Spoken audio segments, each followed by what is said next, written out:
មានគេសួរខ្ញុំច្រើនមែនតើថាខ្ញុំទៅឌូបៃហ្នឹងទៅខ្លួនឯងឬក៏ទៅតាមធួរ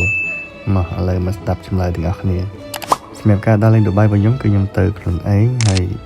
ខ្ញុំធ្វើដំណើរចេញពីទីក្រុងហូជីមីញឆ្ពោះទៅទីក្រុងឌូបៃអត់បានធ្វើដំណើរចេញពីពលានពេញយើងឯង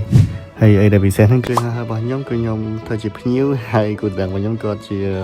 cabin crew operate នៅលើ flight របស់ខ្ញុំតែម្ដងវាជាបទពិសោធន៍លើកទី1ដែលខ្ញុំធ្វើដំណើរជាភ្ញៀវហើយគាត់ជាអ្នកបម្រើការលើយន្តហោះ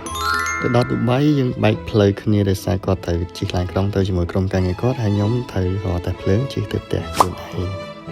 ហើយនេះជាទេសភាពជិះ metro ចេញពីពលានឌូបៃចេញទៅ accommodation បានទៅដល់ស្រុកគេអត់មានបងយូរទេអត់ផ្លែតហើយចេញដើរលេងឆ្នេរសមុទ្រខ្ញុំទៅដំបូងគេគេហៅ JBR Beach តាមពិតទៅគឺទៅសមុទ្រហ្នឹងដើម្បីមើលថ្ងៃលិចឲ្យមានទេសភាពកត្រកហ្នឹងអញ្ចឹងតែចៃដន្យអីថ្ងៃខ្ញុំទៅហ្នឹងវាអត់មានថ្ងៃលិចអត់មានថ្ងៃលិចវាជារឿងមួយតែរឿងដែលមិននឹកស្មានដល់ហ្នឹងគឺថាត្រជាក់ខ្លាំងមែនតើនៅសមុទ្រនៅឌូបៃធ្លាប់តែគិតថានៅឌូបៃប្រទេសក្តៅអញ្ចឹងតែចៃដន្យអីមកចាំពេលត្រជាក់ស្ថានភាពពេលខ្ញុំទៅហ្នឹងធ្លាក់ដល់12អង្សាឡកឯទី1នៅឌូបៃសូមចាប់ប៉ុណ្្នឹងសិនចាំទស្សនាភាគតអូខេបាយបាយកុំភ្លេចចុច follow ម្នាក់មួយផងដើម្បីទស្សនាភាគតបាយបាយ